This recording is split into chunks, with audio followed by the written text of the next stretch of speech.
I want to take you That's down right. to Tampa last night when we're talking about the Celtics. 40 points from Jason Tatum.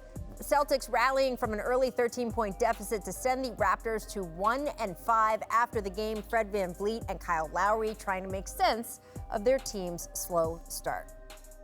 This is probably uncharted territory for most of us. I know just speaking for myself, I've never been a part of something like this. But you know, we can't hang our heads. Nobody's feeling sorry for us. I think we just need to, get a little bit more grittier, get a little bit more tougher, and a little bit more nastier, and have a little bit of a swag to us. And right now we have no swag to us. Right now we have nothing, there's nothing to us, right? We're just like that team, teams are looking at us like, all right, let's go eat. And that's not a good feeling.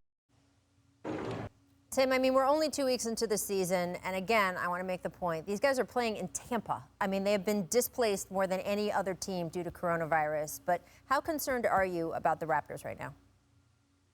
I'm really concerned, Rachel. I thought that game last night with the Celtics starting Tremont Waters here at point guard, without Marcus Smart, without Kemba Walker, playing on a back-to-back, having played in Detroit the day before, that felt like a game for Toronto to get right, get a nice win at home, or at least their temporary home, before going out on this 4-game West Coast trip and around the team. Instead, it was the exact opposite. Fleet and Kyle Lowry said after the game, Nick Nurse, the coach of the Raptors, went basically through every bench player on the team other than Chris Boucher and said that they were not playing good enough.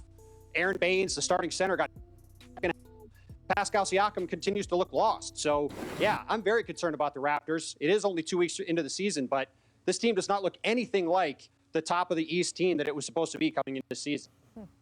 Well, look, my thing about this team is that, look, last year when they won 15 games in a row, they were overachieving, right? Like, that wasn't probably them. They were a very good team. I think where they finished in the bubble is probably where they should have, especially given their expectations at the beginning of the year.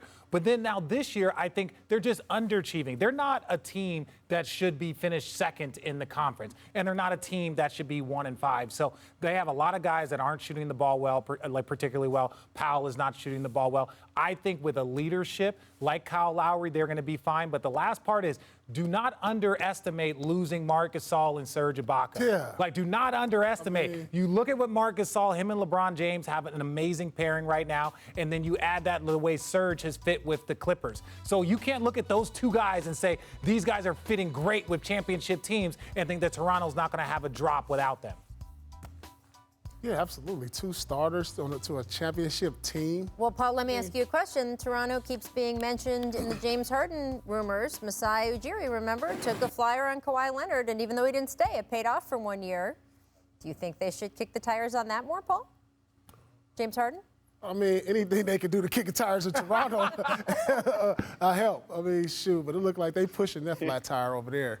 But they are who I expected them to be. When you lose Kawhi last couple years, you lost Marc and Serge. It may be time to start thinking about trading Kyle Lowry. I mean, he's an aging vet who still can bring some value to a veteran team. Siakam he's one of the ones playing well at the start. Yeah, he's playing solid. Siakam has been struggling. Yes. I mean, but he's their young star. He's who they have invested in, and start building around him.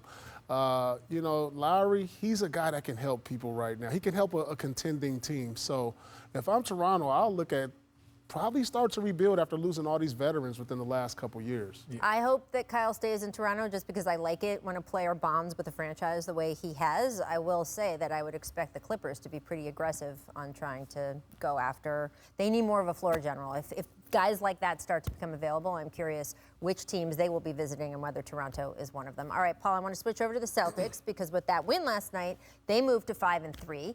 How encouraged are you by their start? Well, I'm very encouraged for the simple fact you don't have one of your star leaders in Kemba Walker. And you've seen Jason Tatum and Jaylen Brown playing like the all-star who we think he can be this year. So this is very encouraging for the Celtics. Although I was disappointed in that loss at Detroit, but they made it. They came back and beat Detroit. But you got to be encouraged, especially for their lack of depth, Smart being out, Kemba being out. And they're right up there at the top with the Eastern Conference. Well, and what I like about, Jaylen Brown is that he's that, quote unquote, he's been that third guy now for a while, whether it was with Kyrie was there or when you had Gordon Hayward and then you had Kemba Walker. Not that Jaylen Brown wasn't a stud, but he's continued to work on his game. He's continued to add to his game. And the way he is playing now, look, the first 25 games, 30 games dictate whether or not you're going to be an all-star. Your team's record and your performance. He is performing like an all-star. Jason Tatum might be the best player, but Jaylen Brown is doing so much at a high level, it's just hard to ignore that.